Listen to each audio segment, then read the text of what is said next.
हाँ, तो हमारे छात्र छात्राओं, आप लोग कैसे हैं? हमें उम्मीद है कि आप लोग अच्छे ही होंगे और आपकी तैयारी अच्छा ही चलती होगी और आप क्लास 12 की तैयारी कर रहे हैं। मात्र आपके पास 3 महीना की समय बच चुकी है। लग जाइए आप तैयारी में मन, तन और धन तीनों से, तभी आपका रिजल्ट सर्वश्रेष्ठ हो सकता है और सबसे अच्छा हो सकता है, अति उत्तम हो सकता है। माय डियर्स, आप लग जाइए। आप ये नहीं देखिए कि अच्छा अभी अक्टूबर ख़त्म होने वाला है, नवंबर पड़ेगा, नवंबर अब फिर नवंबर के बाद दिसंबर से तैयारी करेंगे। ये सोचना आपकी गलत है, क्योंकि आप जितना अच्छा तैयारी करेंगे उतना ही अच्छा आपको परिणाम मिलेगा। तो आइए, आज मैं क्लास 12 की पॉलिटिकल साइंस लेके आया हूँ और ये पार्ट 2 है। लोकतांत्रिक संवैधानिक व्यवस्था का संकट पार्ट 2 है। एक वीडियो मैंने पहले दे चुका हूँ और ये पार्ट 2 है। आप देख लेंगे, सिलेक्टेड क्वेश्चन है और ये बेसिक है। आप इसको देख करके आप सेल्फ स्टडी करेंगे, सिर्फ इसी पर आधारित नहीं रहेंगे कि सर तो हमको ऑब्जेक्टिव करा ही दिए हैं और इससे हो जाएगा। नहीं, आपको सेल्फ करना ही होगा, आपको बुक पढ़ना ही पड़ेगा माय डियर्स। ये आपको अगर जब पढ़ते पढ़ते आप उब जाते हैं, तब ये वीडियो को आप आधा घंटा समय निकाल करके देख लीजिए, या तो यूट्यूब से आप पढ़िए ही मत। जब उब जाते हैं, जब आप सोने जाते हैं, जब खाना खाते हैं, तब चला करके आप थोड़ा पढ़ लीजिए। मैं कोई यूट्यूबर ऐसा नहीं कहेगा आपको। भारतीय नागरिकता अधिनियम कब पारित हुआ? 1955 में। याद रखें माय डियर्स, कब हुआ था? 1955 ईस्वी में। और उसके बाद राज्यसभा की सदस्यता के लिए न्यूनतम आयु, याद रखेंगे, राज्यसभा के लिए जो न्यूनतम आयु होती है वो 30 वर्ष होता है। लोकसभा के लिए 25 वर्ष, विधानसभा के लिए 25 वर्ष, राष्ट्रपति के लिए 35 वर्ष। एकदम आप याद कर लेंगे माय डियर्स। तो इसके लिए राज्यसभा के लिए कितने वर्ष? 30 वर्ष। न्यूनतम 30 वर्ष आयु होनी चाहिए, तभी आप राज्यसभा के सदस्य बन सकते हैं। लोकसभा की अधिकतम सदस्य की संख्या क्या हो सकती है? याद रखेंगे, अधिकतम से अधिकतम 552 हो सकता है, 52 सदस्य। और वर्तमान में यदि पूछ ले तो 543। वर्तमान में, प्रेजेंट, वर्तमान में 543 पर ही चुनाव होता है, याद रखेंगे। राज्यसभा का सभापति निर्वाचित होता है किसके द्वारा? तो सभापति जो होते हैं ना, सभापति किसके द्वारा होता है? राज्यसभा के सदस्यों द्वारा। राज्यसभा के सदस्यों द्वारा।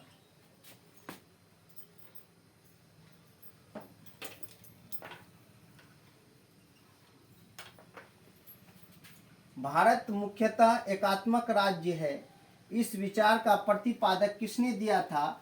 जी.एन. जोशी। याद रखेंगे, जी.एन. जोशी ने दिया था, जी.एन. जोशी दिया था।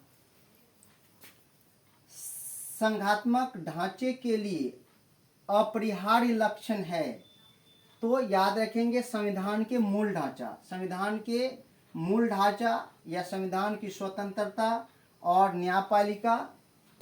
संविधान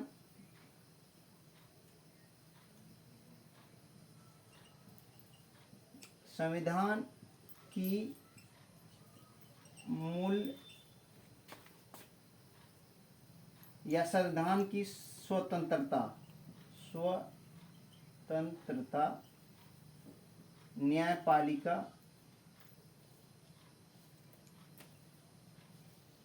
न्यायपालिका इत्यादि, ये सब रहना जरूरी है, तभी आप अपरिहार्य संघात्मक ढांचे के अंतर्गत आते हैं। संघात्मक क्या होता है? संघ के साथ संविधान की स्वतंत्रता होना जरूरी है। जैसे आप अभी, भारत एक संघात्मक देश है, इसमें कई राज्यों का मिश्रण है, कई राज्य मिलने से तब देश बना है, कई केंद्र शासित राज्य है, तो इसलिए मेरा संघात्मक ढांचे की का सरकार चलती है। भारतीय संविधान में समवर्ती सूची की प्रेरणा कहाँ से ली गई? ये ऑस्ट्रेलिया से ली गई है। ऑस्ट्रेलिया से ली गई माय डियर्स। समवर्ती सूची में कितने विषय हैं? तो अभी प्रेजेंट में 52 विषय हैं। कितने विषय हैं? 52। अवशिष्ट विषयों पर कानून बनाने का अधिकार है। अवशिष्ट विषय पर जो अधिकार होता है ये केंद्र के पास होता है माय डियर्स। किसके पास होता है? केंद्र के पास। केंद्र सरकार, कर दीजिए, केंद्र सरकार के पास, सरकार के पास। संविधान शोधन की प्रक्रिया का वर्णन किया गया है। तो संविधान संशोधन की जो प्रक्रिया का वर्णन किया गया है तो वो संविधान के प्रस्तावना में भी किया गया है और संविधान सभा द्वारा जो निर्णय लिया गया था तो उसी में प्रक्रिया दी गई है। और ये प्रक्रिया जो संविधान संशोधन की प्रक्रिया जो वर्णन किया गया है ये आपका ब्रिटेन से लिया गया। कहाँ से? ब्रिटेन से, ब्रिटेन से।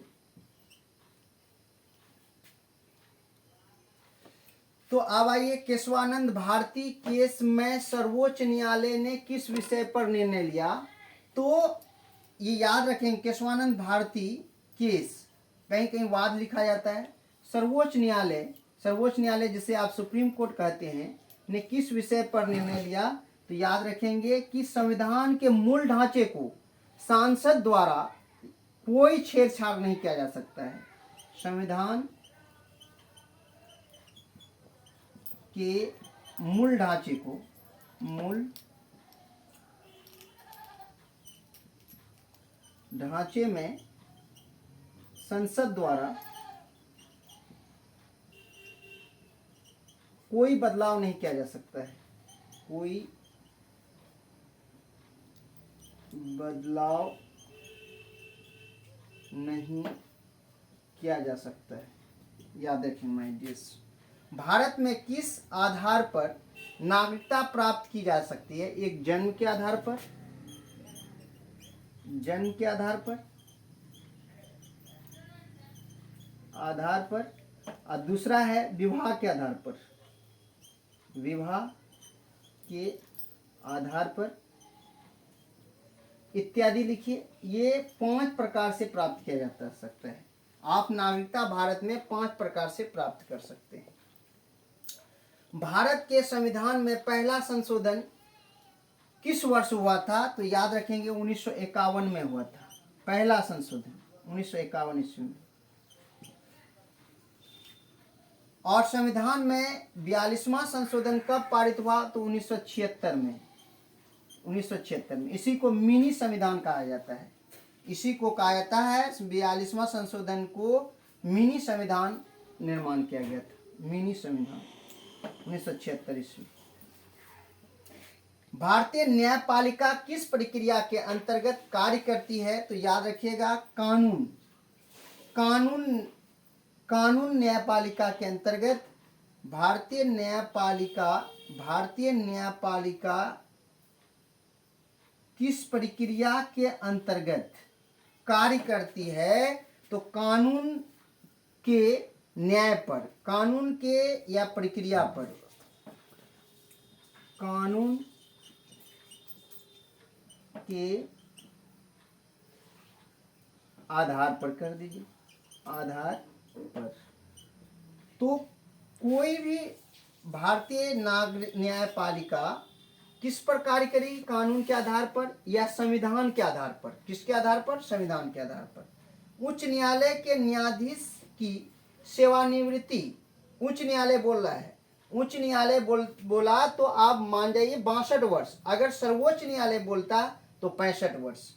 तो उच्च न्यायालय की न्यायाधीश मतलब जिसे जज कहते हैं, सेवानिवृत्ति मतलब होता है रिटायर, कि आयु क्या है? 62 वर्ष। कितनी वर्ष? 62 वर्ष।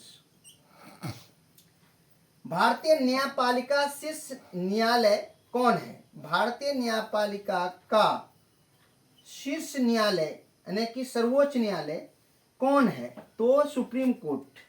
कौन है? एससी, जिसको कहते हैं एससी, सर्वोच्च न्यायालय। इसको कहते हैं सर्वोच्च न्यायालय।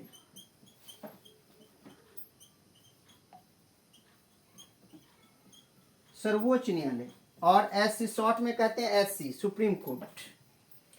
भारतीय संविधान के किस अनुच्छेद के तहत वित्तीय आपातकाल लगाया जा सकता है? तो 360 अनुच्छेद 360, याद रखेंगे 360। तो आज तक हमारे यहाँ इस अनुच्छेद का उपयोग नहीं हुआ माय डियर्स, याद रखेंगे। और ऊपर वाले से प्रार्थना यह कीजिए आप लोग कि कभी 360 नहीं लागू हो, क्योंकि वित्तीय आपातकाल का मतलब होता है पैसा कौड़ी की कमी। तो हमारे भारत में ये अनुच्छेद कभी लागू नहीं हुआ। 352 भी हुआ, 356 भी हुआ। 356 मतलब होता है आपका जो राष्ट्रपति कानून होता है किसी राज्य में, 356 के अंतर्गत। 352 के अंतर्गत होता है राष्ट्रीय आपातकाल। राष्ट्रीय आपातकाल लगा 3 बार अब तक लगा राष्ट्रीय आपातकाल माय डियर्स, 3 बार। एक बार इंदिरा गांधी लगा दी थी 1975 में, उसके बाद युद्ध के समय भी लगाया गया था। तो 3 बार अब तक राष्ट्रीय आपातकाल लगाया गया है।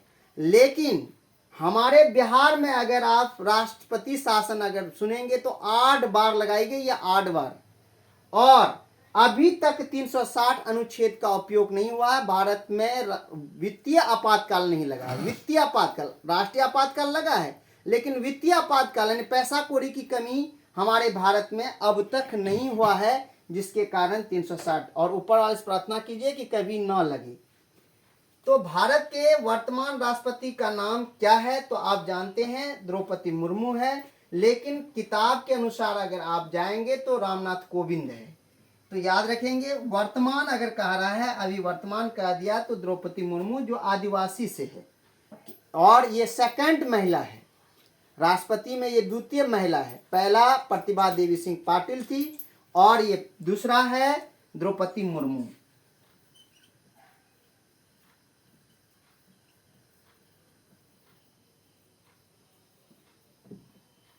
द्रौपदी मुर्मू, याद रखेंगे द्रौपदी मुर्मू है। द्रौपदी मुर्मू एक आदिवासी से आती है और आदिवासी समाज से है, और ये पहली राष्ट्रपति है जो आदिवासी से बना है, और इससे कोई पहले आदिवासी नहीं बनी थी, और ये आदिवासी है। और भारत के द्वितीय महिला राष्ट्रपति है, भारत के द्वितीय महिला राष्ट्रपति है, ये भी बात याद रखेंगे। और चलिए माय डियर्स, हमें आशा है कि आप लोग समझ गए होंगे। मैं एक बार रिपीट कर देता हूँ, आप लोग ध्यान से सुन लें। भारतीय नागरिकता अधिनियम कब पारित किया गया? 1955 ईस्वी में। राज्यसभा की सदस्यता के लिए न्यूनतम आयु क्या होनी चाहिए? 30 वर्ष होनी चाहिए। लोकसभा की अधिकतम सदस्य की संख्या हो सकती है, तो लोकसभा में अधिक से अधिक संख्या हो सकती है 552, उससे नहीं, उससे ज़्यादा नहीं। और ये 1971 के जनगणना के अनुसार आधारित है, ये भी याद रखेंगे। 1971 में जो जनगणना हुई थी उसी के आधार पर ये सदस्य तय की गई है। और ये 1900 कब तक रहेगा? 26 तक। 1926 ये 1900 कहते हैं 2026 तक ये रहेगा। 2026 में पुनः हमारे यहाँ लोकसभा की संख्या को बढ़ाई जा सकती है, जिसके वजह से आप जानते होंगे एक नया संसद भवन का निर्माण भी हुआ है माननीय प्रधानमंत्री नरेंद्र मोदी द्वारा, जिसमें कि 888 लोगों की बैठने की जगह दी गई है। तो आप समझ जाइए कि आने वाले समय में हो सकता है संख्या बढ़ करके 888 या फिर 600, 650, 700 कुछ भी हो सकता है, लेकिन अभी तय नहीं है। लेकिन जो बैठने का सीट निर्धारित किया गया है वो 888 किया गया है। और भारत राज्यसभा का सभापति निर्वाचित होता है राज्यसभा के सदस्यों द्वारा। भारत मुख्यतः एकात्मक राज्य है, इस विचार का प्रतिपादन किसने किया था? जी.एन. जोशी ने किया था। संघात्मक ढांचे के लिए अपरिहार्य लक्षण है संविधान की स्वतंत्रता, न्यायपालिका इत्यादि। भारतीय संविधान में संवर्ती सूची की प्रेरणा कहाँ से ली गई है? ये ऑस्ट्रेलिया से ली गई है, याद रखेंगे। हमारे संविधान में जो सूची है, तो ये 7वीं अनुच्छेद यानी कि अनुसूचियों में सूची को डाला गया है। और 3 सूचियां हैं। कितनी सूचियां हैं? 3। कौन कौन है? संघ सूची, राज्य सूची और संवर्ती सूची। संघ सूची, राज्य सूची और संवर्ती सूची। संघ सूची में कानून केंद्र बनाती है, राष्ट्र सूची में राज्य बनाती है, समवर्ती सूची में दोनों बनाती है, याद रखेंगे। समवर्ती सूची में कितने विषय हैं? 52 विषय हैं। अशिष्ट विषयों पर यानी अवशिष्ट विषयों पर कानून बनाने का अधिकार किसे है? केंद्र सरकार के पास है। संविधान संशोधन की प्रक्रिया का वर्णन किया गया है, ब्रिटेन से लिया गया है। संविधान संशोधन की प्रक्रिया कहां से ली गई है? ब्रिटेन से ली गई है। केशवानंद भारती केस में सर्वोच्च न्यायालय ने किस विषय पर निर्णय दिया था? तो यह संविधान के मूल ढांचों में यानी कि संसद द्वारा कोई बदलाव नहीं किया जा सकता है, इस पर निर्णय क्या लिया था। भारत में किस आधार पर नागरिकता प्राप्त की जा सकती है? 5 आधार पर, जिसमें से हम 2 लिख दिए हैं। जन्म के आधार पर, विवाह के आधार पर, या जमीन खरीद करके आप पहले से रखे हुए हैं, या भारतीय थे अभी नहीं है फिर आकर के आप आ गए, तो कहने का मतलब हुआ जन्म के आधार पर। या अगर आप यहाँ भारत में रेगुलर अगर 15 साल रह जाते हैं तो आपको भारत की नागरिकता लेने का अधिकार है। तो बहुत सारी बातें हैं, तो हम 2 बातें लिखे हैं, उसको देख लेंगे। भारत के संविधान में पहला संशोधन किस वर्ष हुआ था? 1951 में हुई थी। और आपका संविधान कब लागू हुआ था? तो याद रखेंगे 26 जनवरी 1950 को लागू हुआ था। संविधान में 42वां संशोधन कब पारित किया गया था? तो 1976 में। इसी को मिनी संविधान संशोधन कहा जाता है। भारतीय न्यायपालिका की किस प्रक्रिया के अंतर्गत कार्य करती है? कानून के आधार पर या संविधान के आधार पर? तो उच्च न्यायालय के न्यायाधीश की सेवानिवृत्ति आयु क्या होती है? 62 वर्ष होती है। भारतीय न्यायपालिका का शीर्ष न्यायालय कौन है? तो ऐसे यानी कि सुप्रीम कोर्ट या सर्वोच्च न्यायालय। भारतीय संविधान के किस अनुच्छेद के तहत वित्तीय आपातकाल लगाया जाता है? 360 के अंतर्गत। किसके अंतर्गत? अनुच्छेद 360। यहाँ लिख दीजिए अनुच्छेद 360। अनुच्छेद 360 आर्टिकल अनुच्छेद 360 के अंतर्गत। और भारत के वर्तमान राष्ट्रपति का नाम क्या है? द्रौपदी मुर्मू है। द्रौपदी मुर्मू, याद रखेंगे। द्रौपदी आदिवासी से है और ये भारत के द्वितीय महिला प्रधानमंत्री है। इसी के साथ मैं अपनी वाणी को विराम देता हूँ। जय हिंद, जय भारत।